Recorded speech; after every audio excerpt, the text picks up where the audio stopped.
All right, ladies and gentlemen. So today's lesson is something that I put together that I'm hoping is a review for you. I'm hoping is content that you have already been exposed to and feel very familiar with. And if that's the case, again, I apologize for maybe wasting 15, 20 minutes of your time.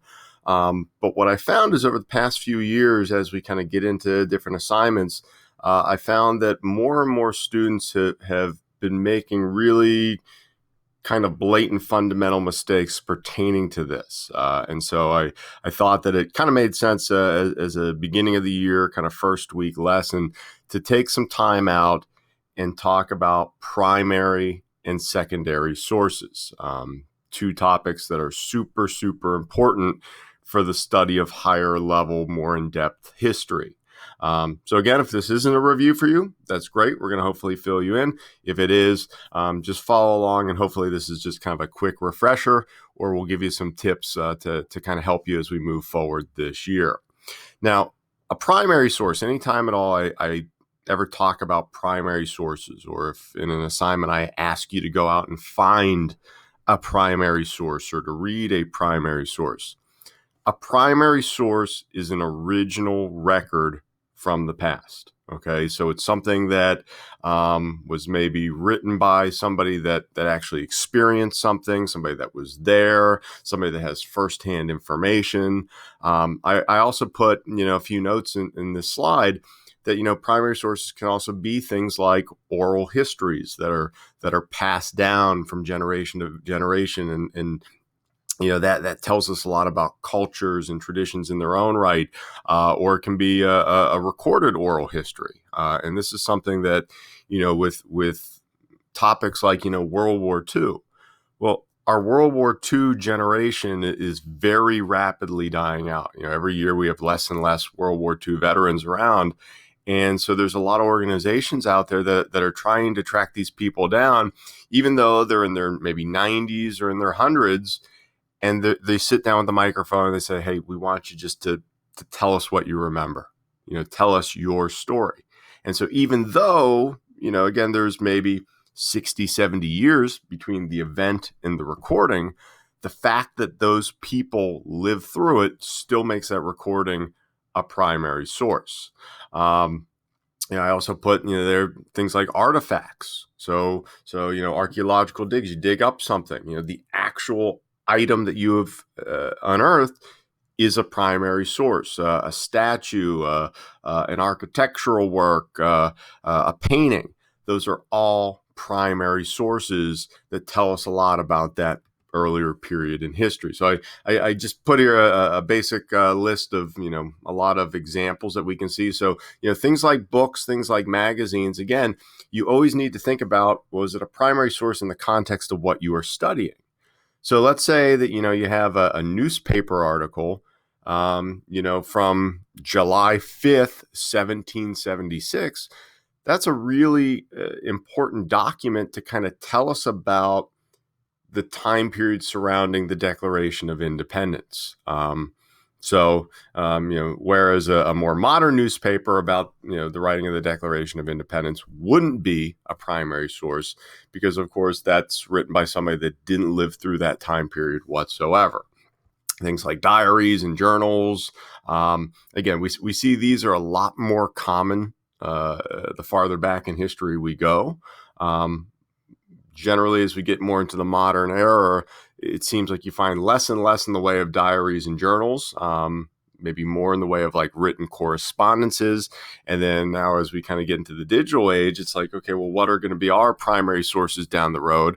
Will probably be things like emails, or maybe somebody, 100 years down the road from now will come across this lovely screencast lesson, and that will be a primary source to help them understand how people coped with education during the whole coronavirus outbreak.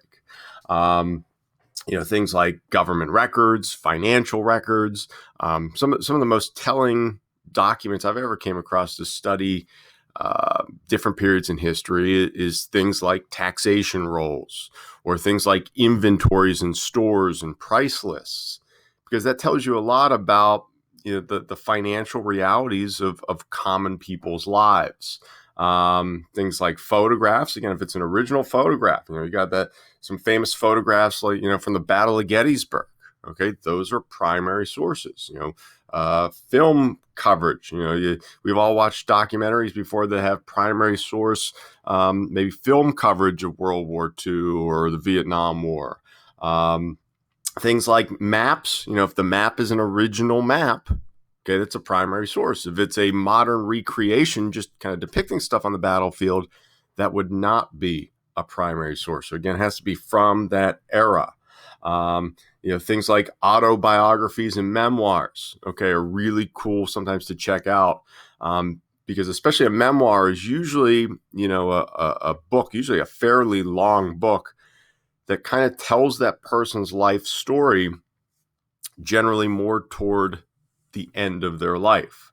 Now, a few things to kind of keep in mind about things like memoirs, or I gave that example earlier about the World War II veterans, recording their stories, is one question that we always have to ask when reading and interpreting primary sources is, has the validity, has the accuracy of what they are saying lessened over time?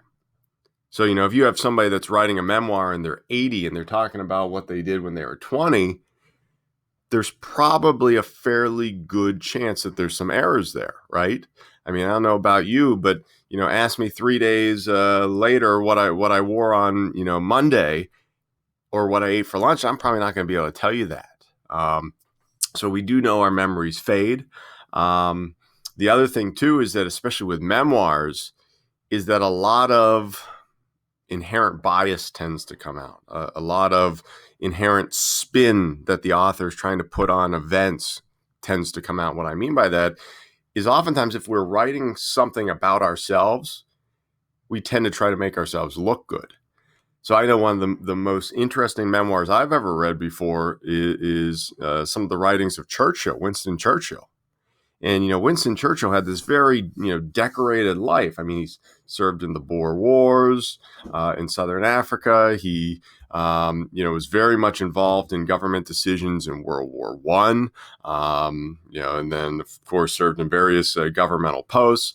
And it's funny because you read everything that Churchill writes, and he always has this kind of firm conviction that comes out through the tone of his writing that, well, I made the right decision. Oh, that was a great decision. It was somebody else that messed it up. And especially where we see this is if you know anything about the Gallipoli campaign, we'll talk about it a little bit in a later unit. The Gallipoli campaign was one of the biggest disasters in World War I for the British military. It was this planned invasion of the Ottoman Empire, and they had all these Australian and New Zealander troops. And basically, it was a doomed 6-month mission from day one. Their ships were sunk. They got pinned down on the beach. Hundreds of thousands of people were killed or wounded. And Churchill was one of the main, masterminds behind that invasion plan. Yet you read his memoirs, and it's, oh, well, no, it's the Navy's fault, or it's, oh, they didn't resupply us, or, oh, the commanders on the ground didn't execute the orders appropriately. So again, just because something is a primary source doesn't always mean that it's telling this like 100%, accurate retelling of the actual event. So why then, do we place so much emphasis on primary sources, especially in higher level history classes? Because you do. I mean, it's, you take AP history courses, here at the high school, they're spending a ton of time with primary sources, especially on exams. You take higher level history courses in college. Let's say you take a 300 or 400 level history class in college. You will be reading and interpreting and discussing and writing essays about primary sources left and right. Well, why is there so much emphasis on primary sources? Well, again, this is our direct window into the past. This is how we get into people's minds. This is how we can really get as close to as being on the ground there as humanly possible. So it's the unadulterated version of history. Now, again, I mentioned, some drawbacks. I've kind of talked about a lot of these already. One huge drawback is, of course, we always have to look at history from a point of view, right? Like, I might think that, a certain point in history is this great moment, but some other person, from another side might view the same moment or the same era in a completely different way. So you always got to kind of think about, well, what's the point of view there? What's their angle on this? Like, why would their telling the story be different than somebody else's, or why would they feel differently than somebody else? A great example of point of view that we see through primary sources, and we'll look at probably in our second unit of study, is something like the Spanish conquest of the New World. The story of the Spanish conquest of the New World, we basically only have one point of view, and that's the Spanish point of view. Because when the Spaniards came in and conquered, the Aztec Empire, or the Incan Empire, or a lot of these other Mesoamerican and South American countries and cultures, basically they committed cultural genocide. They eradicated everything. They put cities to the torch. They destroyed libraries. They totally uprooted any kind of written history and exterminated it. So we only know their side of the story, and that's it. And you read the documents, and you kind of get this feel that, like, okay, a lot of what they're saying, like, okay, it sounds like it could happen, but it doesn't sound like most people with any kind of brain would ever act in the way that they say that the Aztecs and the Incas are acting. And that's probably because it's just not true. So again, we see that. We see a lot of bias. We always got to think about, well, what's their goal of producing this work? Or is it truly that they just feel like, oh, I got to get something off my chest? Or are they trying to justify their actions? Or are they trying to, politically change the situation in some way, shape, or form? So, like, I know, for example, going back to that same point about, the conquest of, like, the Aztecs and the Incas, you read some of the documents from the early conquistadors, and they try to make these cultures out to be so barbaric and bloodthirsty. And again, maybe they had, parts of that in their culture, but was it as bad as the Spaniards make it out to be? And a lot of people believe that it's just this huge exaggeration to then justify the extermination of these people, the enslavement of these people, and the seizure of their land. So again, always got to think about that.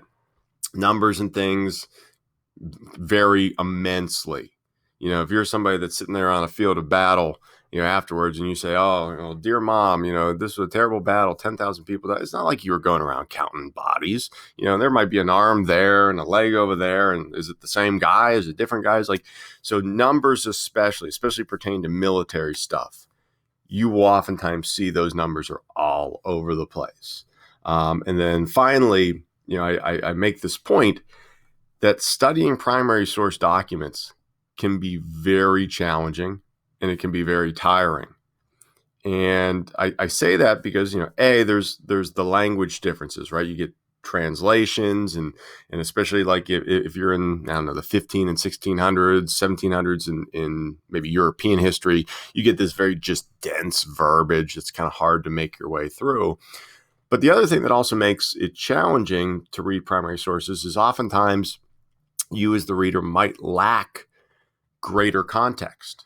You might not know much about the era. You might not know anything about the reader. You might not know, or the writer. You might not know anything about some of these other things that are being brought up. And so that's where additional side research kind of comes into play, which then makes the process much larger and much more arduous. So that's the historian part of history. That's the discipline of a historian. I put up here just a few points again about when you look at a primary source, what are some things that you should be kind of thinking about, asking yourself, looking for. Again, always look for, okay, who's the author? What is the document? Does it seem to be reliable based on who the author was? Can you do any additional research about the author?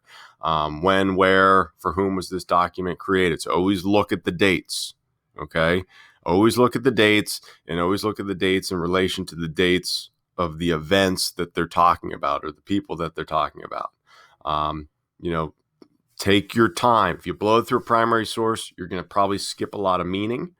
Look at the words that they choose to use, because oftentimes that has a different significance than maybe those words in the modern sense, or maybe they're trying to convey something with some hidden language.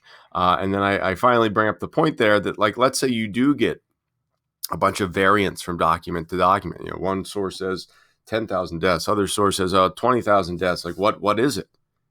Try to corroborate your sources. So, look for a third source, look for a fourth source, do some Google searches out there. Try to come to a rough consensus that seems to be, where all these numbers are, kind of coalesce around. So historians do a lot of corroborating. I put up here just a screenshot picture, of a primary source. One of the best websites out there for primary source documents is something called the Fordham University Modern History Source Book. And what I love about this is it's just this huge free database with all these different, you can browse by topic. So this is one dealing with like the 1600s in France. And you'll see it's the title of this is the Duc de Saint-Simon, the Court of Louis XIV. And it says, then there's a little extra blurb here about, the Duke resided at the palace at Versailles for many years and left this account of life there. And then here's the document. Oops, went forward. Here's the document, part of his passage. You look at it, and first question we probably need to ask, if you're reading this, is who the heck is the Duc de Saint-Simon? So if I was you, I would start off by doing a quick Google search. Who is this guy? And if you do a quick Google search of him, what you'll find is that he was a nobleman, but he was a nobleman that did not like Louis XIV whatsoever, and was very politically opposed to him. So then you start reading into the account, and it talks about his natural talents were below mediocrity. He had a mind capable of improvement. So he's basically saying, like, hey, he's an idiot. The guy was an idiot. He was incapable. Well, of course, if he's a political opponent of the king, he's going to be painting him in a negative light. So again, those kind of little clues you always want to kind of look for before you kind of delve into the reading in the first place. And then, I put this slide up here basically, in case you wanted to come back and look at this PowerPoint more in depth later on, but just some tips, I always say for people, if you're getting stuck with a really dense primary source document, basically the big recommendation is, if you can, mark that document up. Circle stuff, highlight stuff, write notes to yourself, in the margins, go look stuff up and define it if needed, read it out loud, make that document your own, because it's going to really help you in interpretation. So everything that we've talked about up to this point is primary sources. Okay. Well, again, the other main camp, and the one that you're probably much more familiar with, is what we call secondary sources. And a secondary source is simply something that is a secondhand account or secondhand information. So something that somebody has righted or created at a later time by they themselves studying, interpreting, and synthesizing primary sources. So, like, let's say I, give you a research paper assignment, which again, I typically do in this course. Okay. You are writing a secondary source. You're writing a unique telling of a history, but you're doing so by studying a whole bunch of other documents and kind of bringing it together in modern times. So you're a secondary source. I put there a note, things like nonfiction books. Like if I want to learn about the Battle of Normandy, and I go to Borders or Barnes and Nobles, chances are I'm going to pull a book off the shelf that is probably going to be a secondary source. If it's not an autobiography, but rather a biography written by somebody else, that's a secondary source. Encyclopedias, any kind of informational article about past events, a documentary on the History Channel, a neat podcast about a historical topic, textbooks. These are all secondary sources of information. Okay, it's not the firsthand account. It's a modern historian or a later historian looking at those past things and writing kind of an explanatory history. Now, again, secondary sources like primary sources have pros and cons. The biggest pro, in my opinion, is that they are far easier to read. The readability level, because it's written by somebody in modern times, and since they are oftentimes writing it for a certain target audience, easier to digest. Also, if you know nothing about a topic whatsoever, you should always start with a secondary source first. Get that general background, fill in the blanks about it, then delve into the primary source. Again, the people that write these most of the time are quote unquote experts. I put that in quotes because you always want to look at, the source. You always want to look at, okay, who is this guy that's writing this article? If it's some random guy who was bored during his, April and May quarantine and decided to, write an essay, but he has no historic training or degrees whatsoever, well, then that guy's not an expert and you don't really want to take him, for his word. But if somebody has, a doctorate in, English medieval history and he's written all these books like all this guy has credibility. So again, somebody that you definitely want to maybe look at. And then the thing too that's nice is that looking at history, dozens of years out, hundreds of years out, thousands of years out, you can look at all the different primary sources and you can kind of weigh the different points of view. You can say, okay, well, the Spanish felt justified because of this, and the Aztecs, did have some of these really nasty religious things, but probably not as bad as what the Spanish said. And it kind of gives us that hindsight that primary sources just can't offer. Now, the biggest con, or a few big cons about secondary sources, however, is that first of all, especially for textbooks, and especially for textbooks geared toward younger readers, they can be insanely broad and insanely oversimplified. I see this all the time. I got elementary school age kids myself, and I always am curious in terms of what they're learning in history class, and so they're learning about history, and it's like, oh, well, why did people come to the New World? Religious freedom. Okay, and then that's it. It's just like period, move on to the next chapter. And it's like, well, that doesn't really highlight, the complex causes of why people were showing up on these shores. Or, they learn about the Civil War, and it's like, oh, the Civil War was fought over slavery, period, move on. And it's like, well, no. But again, what they're doing is they're trying to synthesize down tons and tons of information from primary sources to something that makes sense for their target audience. Second big thing I always say, or I guess I have 3 points there, is like, a lot of secondary sources, in addition to relying on primary sources, also rely on other secondary sources.